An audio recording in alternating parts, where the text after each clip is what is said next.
Lassé de mes molles habitudes aux heures indolentes du coucher, je quitte mes 4 murs sages pour quelques nuitées de folle aventure au contact des âpres éléments. Je pars chercher le sommeil dans les profondeurs d'un monde brut, dense et fébrile. Je troque les draps propres et amidonnés de mon lit statique contre l'oreiller d'humus et la couverture d'étoiles qui sied au hibou de mon espèce.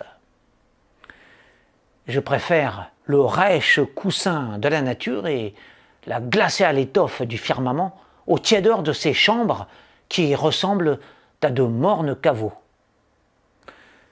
Les rêves faits directement sous la nue, tandis que l'on est entouré de la faune et de la flore, me semblent plus palpables, moins lointains, bien plus vifs que ceux émanant d'une alcôve feutrée au silence mortel. Moi, pour bien dormir, j'ai besoin de me sentir bercé par le vent du mystère, bousculé par les fantômes du dehors, mordu par les crocs de la nuit, loin de l'ennui des matelas rembourrés de soporifiques quiétudes. Je me repose dans les flammes de l'insécurité, au milieu des flaques d'obscurité, entre les crépuscules qui provoquent les frissons de la peau et les ténèbres qui incitent au voyage de l'esprit. C'est là, au cœur des nocturnes périls, que je deviens aussi léger qu'un papillon entre ciel et cauchemar.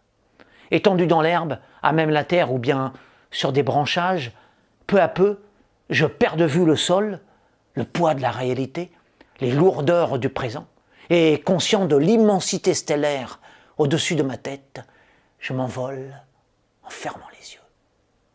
Alors, l'horizon se remplit de songes, rien que pour moi.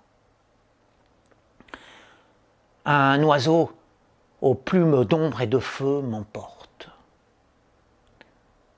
Juché sur le dos de ce magistral monstre ailé, je parcours de nouveaux espaces, m'égare dans les hauteurs d'une léthargie sauvage et belle, peuplée de pensées inconnues, hors du confort de mon toit quotidien. Je suis comme une bête livrée à ses instincts, libre et lumineux. Et à l'aube, je me réveille sous la gifle humide de la rosée, tel un faune échevelé émergeant d'un vaste univers onirique, étourdi par un mauvais repos, fatigué mais heureux.